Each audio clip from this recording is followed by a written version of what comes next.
美国三位一体核打击体系由陆基、海基和空基核平台组成。陆基核力量方面，美国主要是对老旧的现役民兵3洲际弹道导弹进行了延寿工作，并且正在研制哨兵来取代民兵3。那么从本质上呢，就是以旧换新，没有太大的区别。而海基和空基核力量由于可以机动部署，美军对他们的升级改造力度就非常大了，而且是着眼于未来进行全球核威慑。根据美国媒体的报道，美国海军俄亥俄级战略核潜艇田纳西号上的3x2第5潜射洲际导弹已经换上了最新的 W762核弹头。这种核弹头是在之前的 W761基础上研发而来，TNT 当量在5000到2万吨之间，威力低于77年前美军129战略轰炸机在日本广岛投下的小男孩原子弹。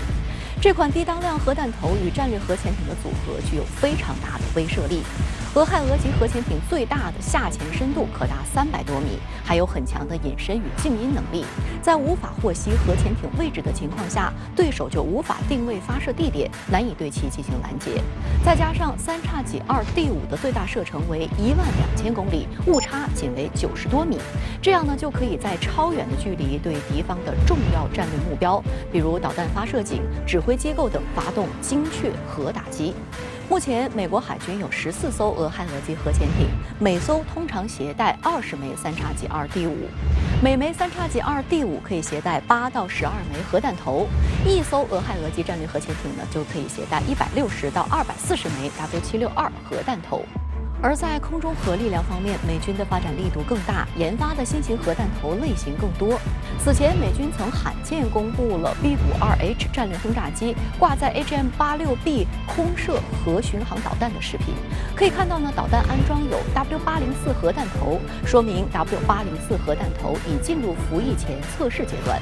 W804核弹头 TNT 当量在5000到15万吨之间，美军采购总数为1000到1100枚。预计2026年开始交付。不过，美国空军目前只有 B-52H 轰炸机可携带 AGM-86B， 正在研发的下一代远程防区外巡航导弹，就是为了使 B-1B、B-21隐身战略轰炸机也具备空射核巡航导弹的能力，通过隐身与核武的结合，提升突防打击能力。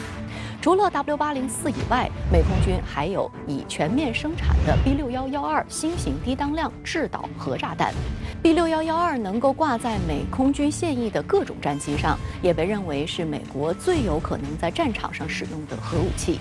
B6112的爆炸当量有4种，分别是300吨、5000吨、1万吨和5万吨，可根据不同的作战需要，直接在载机上进行灵活调节。可见，美国动不动就拿中俄核力量说事，根本就是在罔顾事实、贼喊捉贼，为自己扩充核武库找借口。美国偏执追求所谓的绝对军事霸权，才是将全球拉入核阴云之下的罪魁祸首。